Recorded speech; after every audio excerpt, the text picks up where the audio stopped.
On behalf of Space Education and Research Foundation, and on my personal behalf, I am very happy to welcome the speaker for this webinar uh, on space biology today, and all the participants who are taking part in this webinar. This is the fourth talk of this webinar, and the topic of today's discussion is clinical problems and medical care in space. And before I hand over the mic to the speaker to start his talk, I will briefly introduce him to you. I'm very happy to introduce the speaker of the talk today, my son, Dr. Divyavats. He had his studies in an environment of space science and astronomy in Ahmedabad and made several astronomical observations at Physical Research Laboratory at Ahmedabad and its Thaltej Center. He participated in the transit of Venus and made observations of total solar eclipse. He did a project on observing Jupiter's satellites and determine their orbital period as a school project. And his academic performance was excellent. He, when finished the school, he had a very wide choice of joining either all branches of science, engineering, and medical. He also passed all the tests of National Defense Academy, so he had option of joining that as well. But he decided to go in the medical profession, and so he joined MBBS and did master's degree in internal medicine in India. And after doing that, he came to US. And initially here as well, he did research on medicines, especially related to diabetes. But later, he decided to join the regular medical course. And so he did family medicines at Mercy Medical Center in Des Moines and had a fellowship training in medical genetics and clinical biochemical genetics at University of California, San Francisco. In 2012, he joined the Division of Medical Genetics at Children's Hospital, Los Angeles, and the University of Southern California as a clinical assistant professor. And he, even today, continues as the volunteer faculty in the university at Southern California. In 2015, he joined Southern California Permanente Medical Group, and at present, he is director of metabolic genetics and newborn screen program of Kaiser Permanente Foundation Hospitals, Southern California. He even today continues his interest in astronomy and space science, and that is precisely the reason that in spite of his very busy schedule in the hospital as well as at home also, he has a newborn baby with only 7-8 weeks, and he decided, it took the challenge to give 2 webinars in this space biology series that Space and SRF is organizing. He had several publications in molecular biology and genetics. With these few words, now I request Dr. Divyavats to start his talk. Dr. Divyavats, please. Thank you for the kind introduction and the kind words. Never fails to surprise me to hear that. It almost feels like I'm hearing about somebody else. I apologize for the sound quality in the last talk. I'm hoping that this time we won't run into the same problems. We did a trial run and it seemed to have worked well. So hopefully this time that's not going to be a concern. Today we're going to talk about clinical problems and medical care in space. I think from the outset I should give a disclaimer that this is not an area of expertise. While I was preparing for this talk, I myself had to sit down and learn quite a bit about medical care in space and what type of clinical problems one would encounter. And interestingly enough, a lot of the clinical problems that are faced here at Earth, a lot of the clinical problems that we face due to deep water diving or due to flying at high altitudes are pretty much the same application that is used to look for clinical problems and medical care in space. And that's pretty much where a lot of the research is taking place. And that kind of simulates the environment that one expects while one is in flight or while one is at a different planet or while one is on space. Of course, one will only know what happens till we get there. So with that disclaimer, going forward, the learning objectives of this talk, we briefly touched on this topic at the last talk, that space travel poses a new set of health challenges. And in the last one, we looked at things at a more molecular level or at a genetic level. And that actually is my area of interest. Now we're going to look at it more at a human level or at the body level or the physiological level as to what type of health challenges one would face during space travel. We'll also look at the health effects of space travel. And finally, the challenges for providing medical care in space travel. Again, a lot of these questions are being answered today by how we are delivering medical care in today's day and age, including medical care in remote parts of the world and medical care in geographic locations which are difficult to reach. So we posed this question at the previous talk: are Homo sapiens fit for space travel? And we questioned that at the previous talk, and one of the things we do understand is that we are wonderfully fit for Earth, but at the same time, evolution over hundreds and thousands of years has made us where we are, and survival of the fittest and adaptation to different environments has made human beings what we are today. But these have been slow, steady, incremental changes over time, incremental changes over space, and incremental changes over generations. And that leads to where we are today.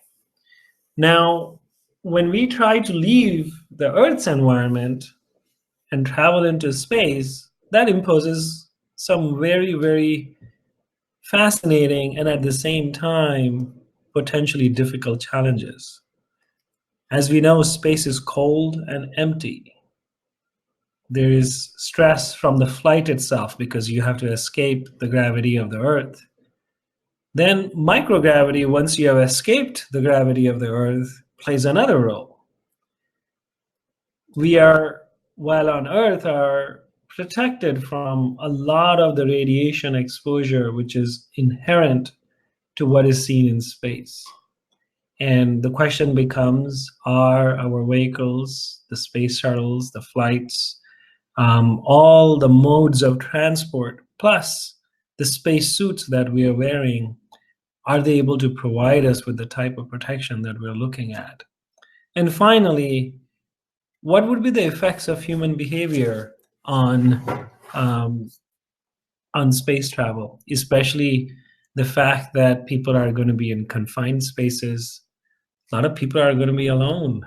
A lot of people are going to be required to interact with non-human objects, going to be have to interact with intelligence systems which are not human in nature. And all those things are going to provide a totally different set of psychosocial challenges, um, which are going to affect human behavior.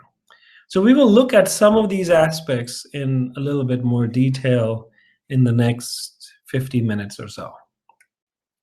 So we're going to briefly talk about what is called as aerospace medicine.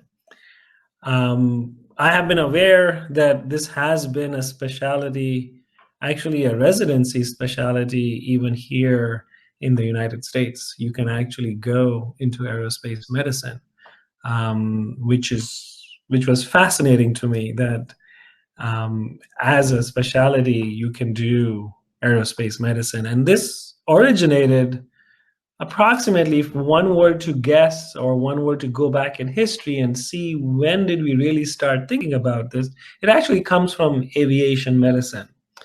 And it was around the time of World War I that we started thinking about this. So in 1910, Germany developed minimum medical standards for military pilots.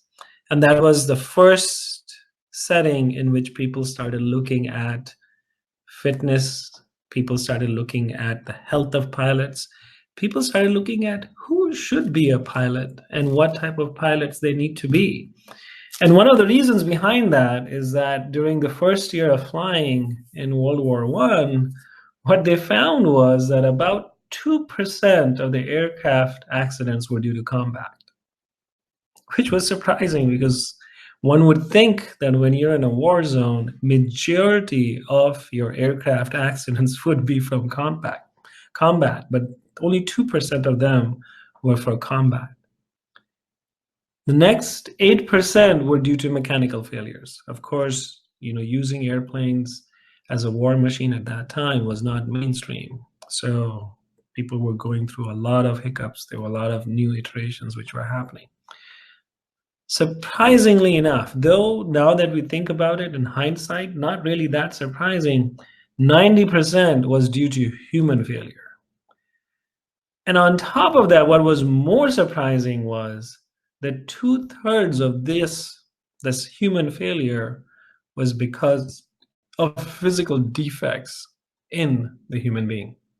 So either these individuals were not able to withstand the stress of flying, or they had difficulties which they developed while they were flying. And that's when, in 1922, the School of Aviation Medicine was established.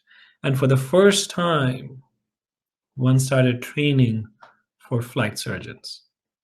And then over the years, this has slowly progressed as human beings have crossed one frontier to another. Flying became more mainstream. And now people started exploring what happens when one gets out of the Earth's atmosphere. So when the space race started, we started looking into what are the health effects of going in outer space. Initially, they were very simple, straightforward experiments. How does the heart rate change? How does the fluid volume change? What happens to vision?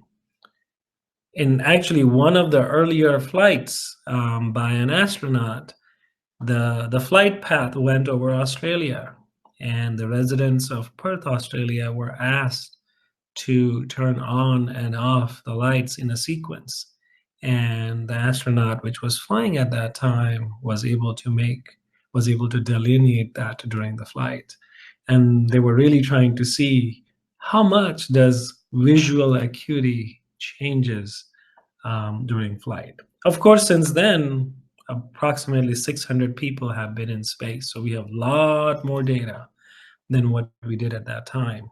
And hence, in the previous talk, we talked about the twin study, the NASA twin study, where we were looking at more in depth as to what happens at a molecular level, what happens at a genetic level, which could potentially give us an idea of what is going to happen long term.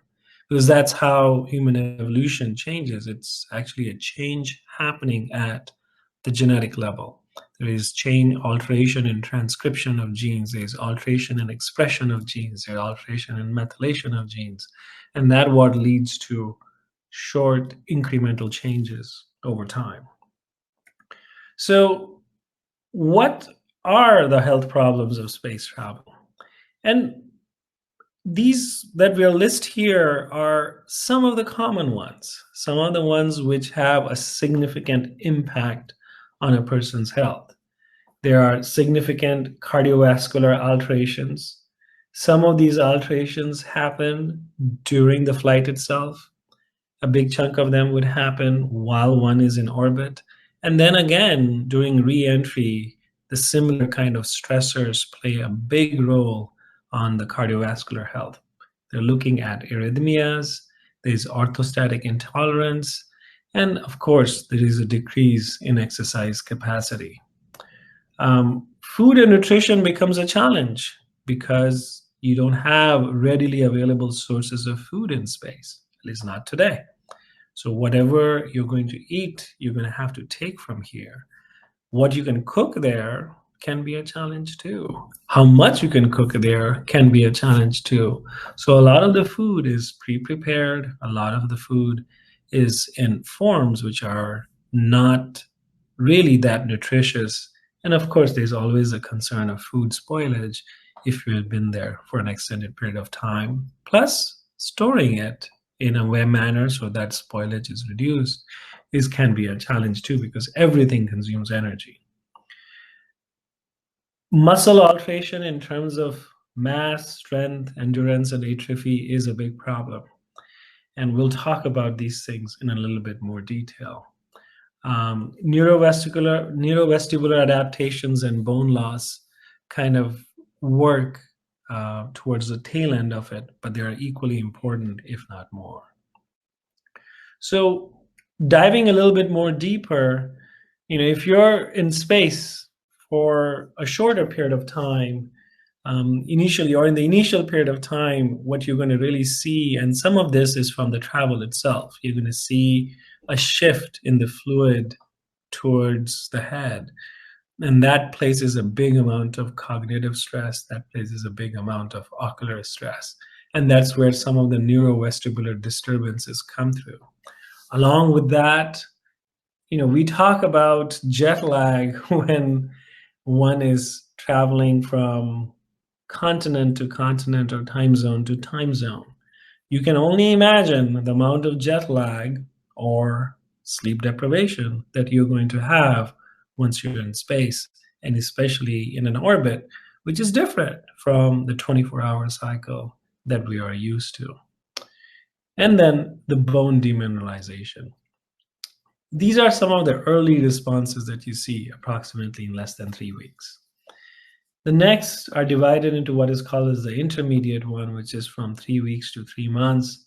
Some of it is similar to what you see in the early response, but at this point in time, radiation exposure starts taking a more prominent role because now one has been in space for a longer period of time. And like we were talking, that the buffer that the atmosphere plays, or the other safeguards that the Earth's atmosphere provides from exposure to radiation, is no longer there. And so that becomes a big role. By this time, muscle atrophy starts setting in.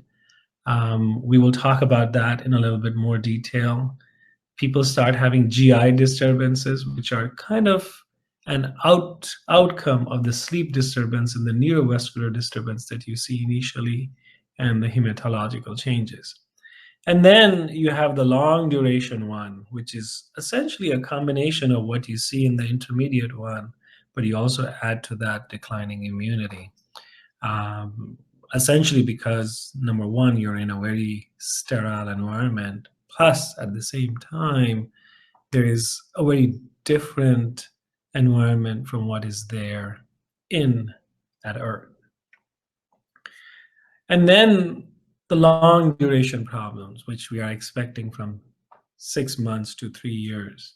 And in addition to declining immunity to what we saw to the intermediate ones, is the risk for renal stones. And this comes basically from bone loss, plus minus dehydration, plus minus the type of food that is consumed in space. So, of course, currently, the longer missions, there have not been that many who have stayed in space beyond approximately a year duration or in that period of time. So as more and more people stay in space longer, we will have a better idea of what type of effects we're looking at. What are the health problems due to microgravity? And it's interesting that, if you look at the human DNA, if you analyze the human DNA and try to see, is there any memory of gravity or any kind of gene expression or any kind of protein expression which is altered because of the presence or absence of gravity, you will not find any evidence there, which is not surprising given the fact that gravity has been around ever since pretty much the Earth has been in existence. Whereas we human beings have been only around for a very short period of that time. So ever since human existence has been there, we pretty much have had gravity. So every process in our body, every physiological outcome in our body takes that into consideration. So microgravity, or zero gravity, if one were to use that term, is the biggest challenge. And as you can see here, almost all of the health effects that we just talked about, almost all of them are secondary to microgravity, which suggests that it doesn't matter what or how fit the human being is. It doesn't matter how carefully we select the people we send out in space. All of them, across the board, are going to experience one or the other of these health problems because they're going to be subjected to microgravity. And it will take a while for the human physiology and the human body to truly adapt to that. So moving forward to radiation exposure, when we think about radiation, of course, we think about the ionizing radiations that you see on Earth. But the radiation exposure in space can be different, or it is different. One is the galactic cosmic radiation, which is basically dominated by neutrons. And then there are the solar particle events, or the sunstorms, which are dominated by protons. Now, the Earth is protected because of the presence, or the people on Earth are protected because of the presence of the magnetosphere. And growing up, it was interesting because my dad and his colleagues would talk a lot about sunstorms, and they would talk a lot about solar wind, they would talk a lot about solar phenomenon. And every time I would be like, why do we care? It's so far away. What difference does it make? How does it change what we do on Earth? And so on and so forth. And every time they would tell me, no, it changes a lot of a lot of the atmospheric events that are happening on Earth. And it's only over time that I realized that a lot of it had to do with the fact that what's happening on the sun, or the phenomena that are happening on sun, we are not feeling a direct impact of that, or at least none that we can physically actually see or feel, um, is because of the presence of this atmosphere or the magnetosphere, which prevents us or buffers us from some of the impact of that. So once you get out of the Earth's atmosphere, you're basically setting yourself up to where you're going to be exposed to this radiation in big chunks. And like we talked about in the previous talk, that because of this radiation exposure, there's going to be the early acute effects where there is damage to the central nervous system, which is where we're looking at cognitive problems or neurocognitive problems, which is what we saw was some of the effects that were seen on the NASA twin study. Even effects which stayed even after they came back to Earth. So post-flight, 6 months and greater than that, they were seeing effects which were persistent, which suggested that some of the damage that is happening is permanent. And a lot of it is coming from damage at the DNA level. Like we talked about, you're talking about double stranded DNA breakage with the difficulty in repairing it. And that's where it leads to increase in carcinogenesis caused by radiation. So we would expect an increase in cancer. We would expect an increase in different types of cancer than what we are even seeing here on Earth. And not to mention the compromise on the immune system. A big part of controlling cancer growth, a big part of keeping cells in check, big part of preventing an exponential increase in cancer growth comes from an immune system compromise. And because that is going to be exaggerated once we're in space, you would see that too. What causes the bone loss? Of course, because you're in microgravity or zero gravity, there is no load. And a big chunk of bone growth, so when a child is born, their bones are small, their bones are fragile, a lot of it is pure cartilage. And of course, the central nervous system has not developed at that time, so it takes a while for the infant to start walking. But once they start walking, one will see that there is a big increase in bone growth.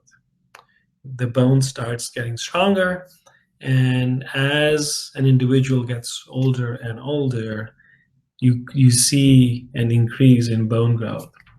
And then, let's say somebody has surgery, or somebody is on bed rest, or somebody has an accident and is not moving for an extended period of time, you will see that they have bone loss. And some part of it is because when you're at bed rest, when you have not putting weight on that particular bone, you're taking away the gravitational force that is being applied to those bones. And this no load leads to a big chunk of the bone loss. Similarly, when you exercise more, even older people who are exercising, older people who are walking, older people who are keeping themselves fit, you will see that they have less bone loss because a good muscle performance helps with that. Again, microgravity prevents that from happening. On top of that, you have metabolic and hormonal changes. We had touched on this in the previous talk, where there was an increase in lactic acid levels inside blood. And when that happened, that leads to a more acidotic environment, which is going to change the amount of bone that is being formed to the amount of bone that is being reabsorbed. Similarly, there are hormonal changes that happen because of low gravity, because of poor performance, and because of the metabolic shift that you see. And then the fluid dynamic changes in the bone marrow sinusoids changes because there is a decreased hydrodynamic shear, there is a loss of the hydrostatic pressure gradient. All of these things lead to bone loss. And now this places these individuals, these astronauts, at risk for fractures, injuries, and in the long term, kidney disease, because as the bone is being lost, that calcium needs to be excreted, which gets excreted into the kidneys and accumulates in the kidneys, leading to kidney stones. How can we treat it? Now, they are using resistive exercises. There are treadmills on the space station. They do exercises with loading. They do exercises during different routines which are incorporated into it. But a lot of it is also about fitness before leaving the Earth's environment. So if you start off with normal bone density, then by the time you're in space, you will have bone density which is similar. And then as you stay there longer, you're going to have loss, but the loss is not going to be as fast as long as you're doing resistive exercises.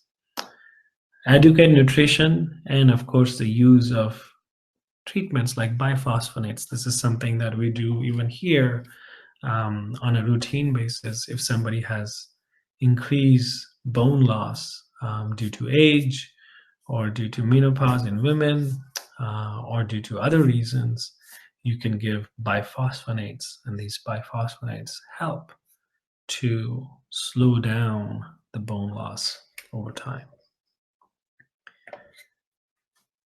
Similarly, one sees a big chunk of muscle loss. A lot of this has to do with disuse atrophy. So, same example, you have an accident, or you're bedridden, or you have surgery, and one limb has been immobilized, or one part of a limb has been immobilized. And what you're going to see that the muscles on that particular limb are smaller and weaker. Same process happens in space. Of course, nobody's in surgery, nobody is injured at that time, but most of the locomotion in space is achieved by the upper body. And there's not much load that is there on the rest of the body. And then no position based used and deployment of muscle activity, which is akin to the type of environment that you have here on Earth. Because remember, here on Earth, you have gravity, which is not there anymore once you're there in space. And that alters how your muscles use. And of course, as you are adapting to this new environment, you're going to have an unusual use of selected muscle groups. So those muscle groups are going to have less amount of disuse atrophy. And the muscle groups that you used here on Earth are going to be different. Again, the same countermeasures: exercise, exercise, and exercise. You do it before, during, and after the mission. And they have seen that in a number of studies that have been done in individuals which have been on missions to space. Human behavior issues.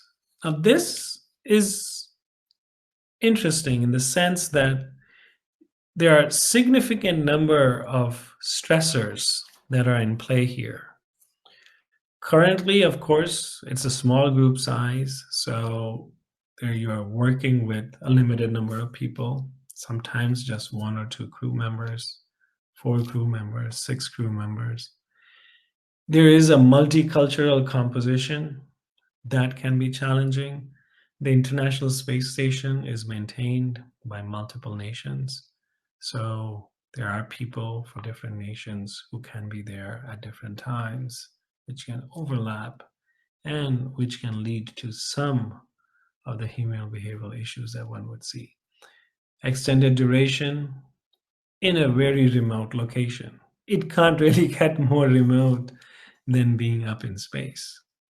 And now, if you're there for an extended period of time, which leads to a high level of autonomy, but a significant amount of isolation, there's a high amount of risk to health and to mission. And of course, there is a very high pressure to succeed. You're looking at the best of the best who get there.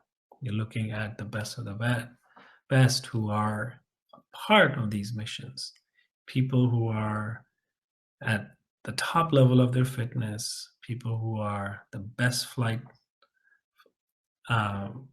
flyers, people who are considered to be exceptionally smart and high achieving. And that puts a very high pressure to succeed. So all these stressors will play a big role in human behavior issues. And with time, we're seeing that as we have more and more people going into space, especially with more and more missions being planned, which are longer in duration. Not to mention the fact that when you're at a remote location and the communication with family and friends is scarce and at the same time difficult to do on a very routine basis, all of that is only going to exacerbate some of the behavioral issues that one is going to see. So what kind of effects on human behavior and performance do we expect? So, first and foremost would be the sleep and the circadian rhythm problems. We're so used to the fact that we sleep at night, we're awake in the daytime. Human being is such a routine animal. You go to work every morning, you come home, you spend time with your family, you watch your TV, you do your exercise, you go to bed, and then the routine starts again. That circadian rhythm over time, even people who are doing night shift, changes. Their physiology changes just by doing night shift. Hence, the people who shift from one shift to another, they do a night shift for some time, then they go to a day shift, then they go to an evening shift.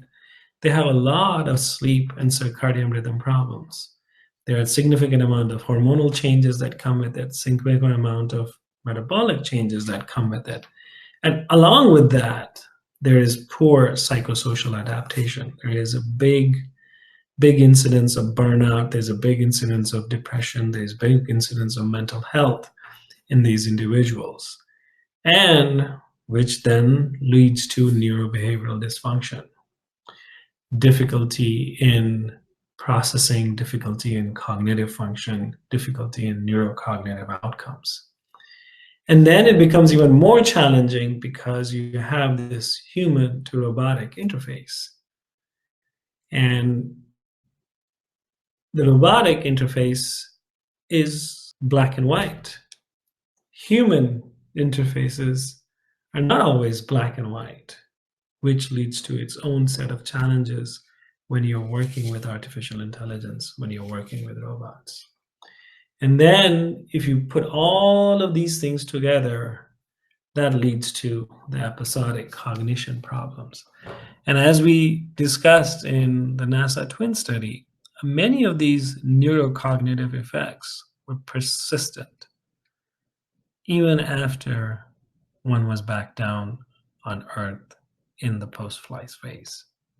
And of course, the long-term effects from that are still pending, so we don't know how much longer those are present for, but over time, we will see this happening again and again. So how would we provide medical care?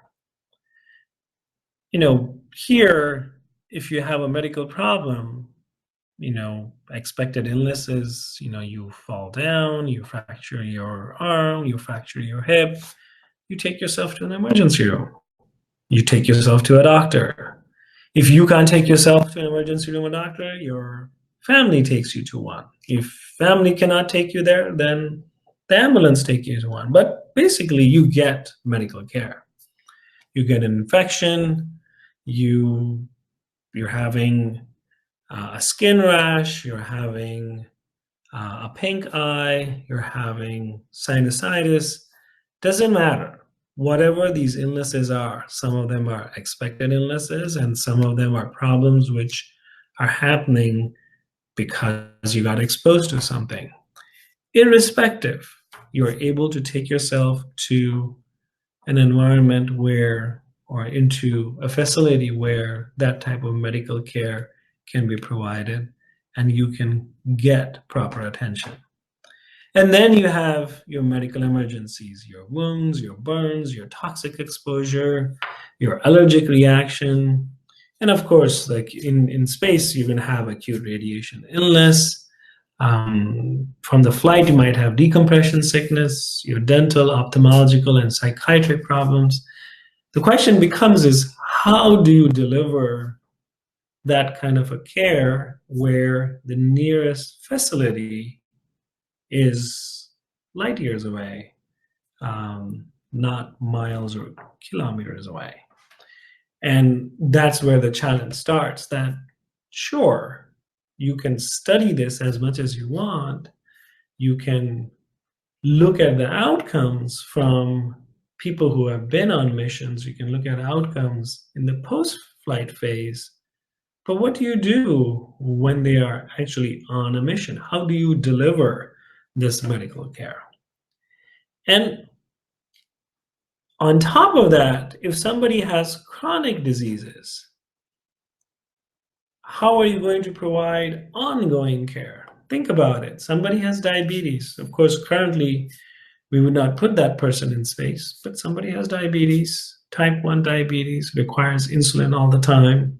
You can jumpstart by keeping a huge supply of insulin on the shuttle or on the flight. But it's going to run out over a period of time. It's not a manufacturing plant there.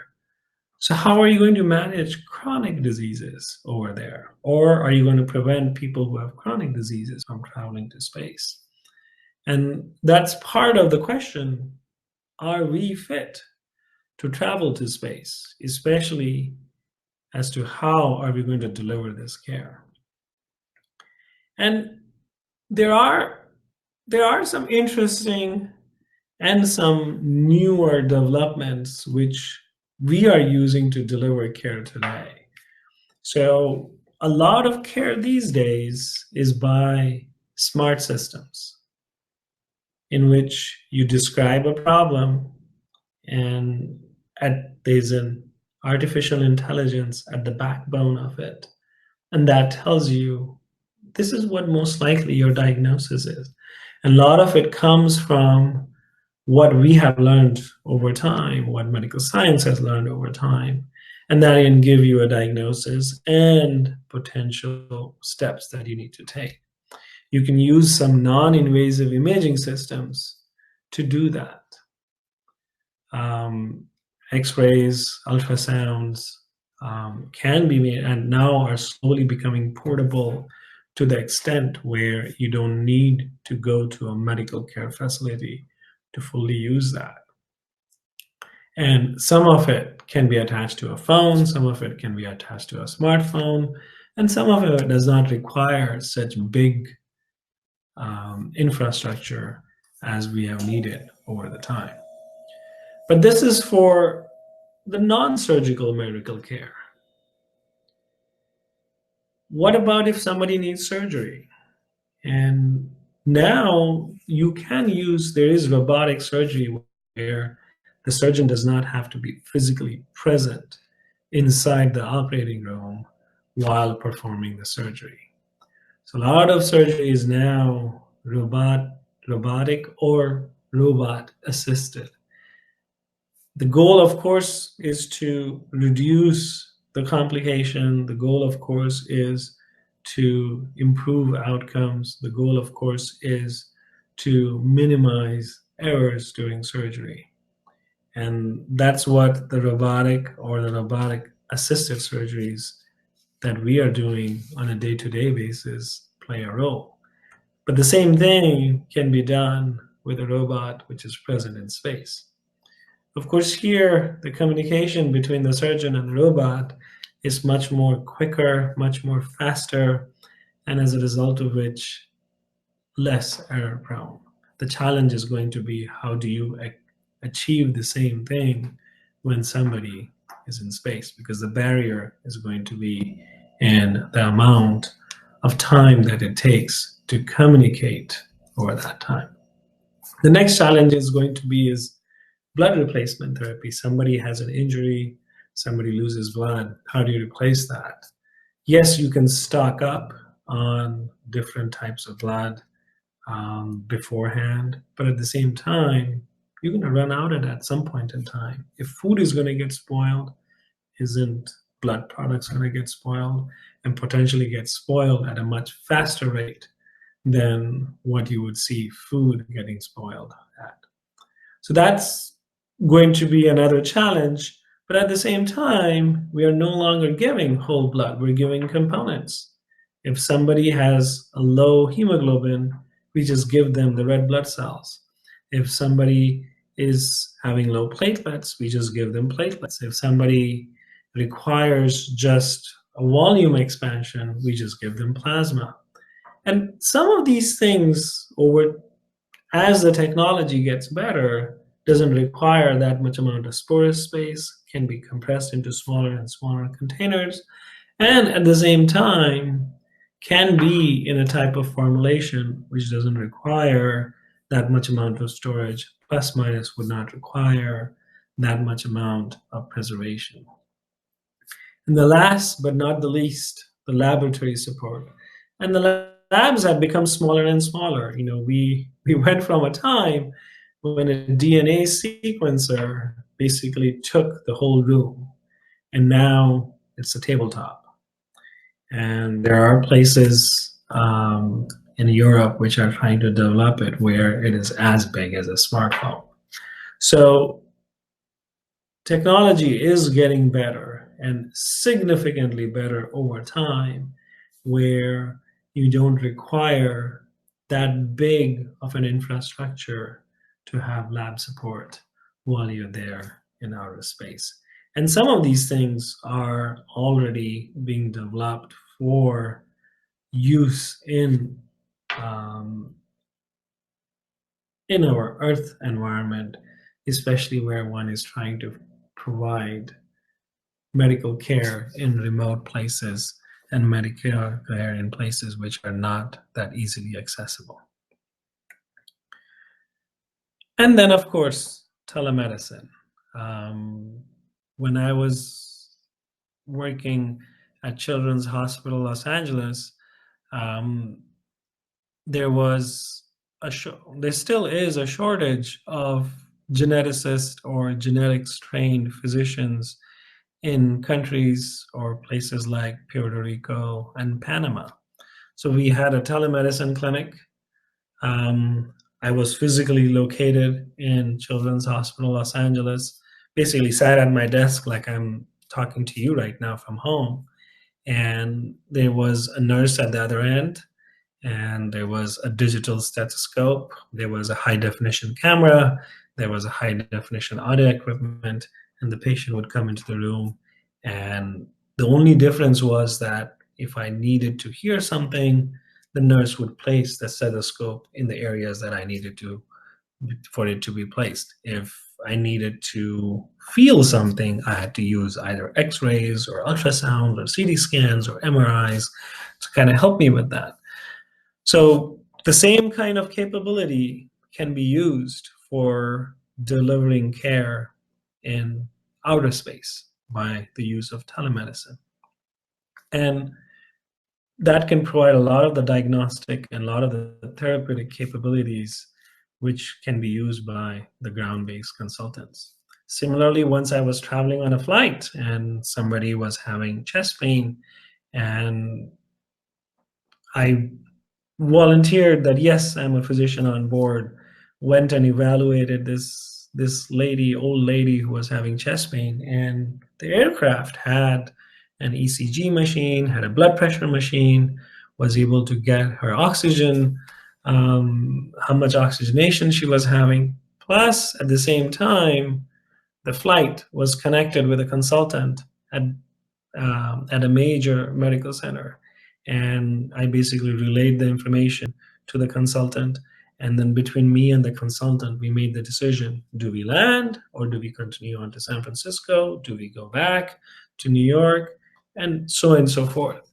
So a lot of that similar kind of an infrastructure can be utilized while one is in space. A lot of the personnel can have some basic training in medicine, some basic training in life support, and they would evaluate what's happening there and then convey it down to ground-based consultants who can then provide more definitive guidance. This is what you need to do. This is how you need to change. But the last but not the least is going to be preventive healthcare. And that again goes back to the same questions. Are we fit? Are we fit for space travel? If we choose the right people, if we select the right people who have the least chance, who are healthy to start with, who are at the upper end of the curve when we are looking at a bell-shaped curve in terms of health. Their blood pressure is normal, they exercise, their diet is appropriate, minimal amount of gastrointestinal problems, minimal amount of allergies, and so on and so forth. So if you choose the individuals appropriately and you give vaccinations, you provide them with the tools to prevent exposure to radiation for extended periods of time, and so on and so forth. So the more emphasis that is there on preventive healthcare, the less are the chances that you're going to require acute level of care while you're on a mission, while you're in outer space. Which, again, the first question, are we fit for human travel? And I think from a perspective of what we know today, from a perspective of where human beings are in terms of evolution, we're not fully suited yet. But then at the same time, that has not stopped us from doing what we wanted to do as a race. So yes, we are limited by a lot of what we have, but at the same time, we are making progress in terms of being able to work towards these capabilities over time. These were the references. Basically, I had to do a crash course on fundamentals of aerospace medicine. It was a fascinating read. I would recommend that book to anybody who is interested in medical care in space. And of course, the NASA twin study, which we reference from time to time. I will take questions. Thank you for your attention and patience.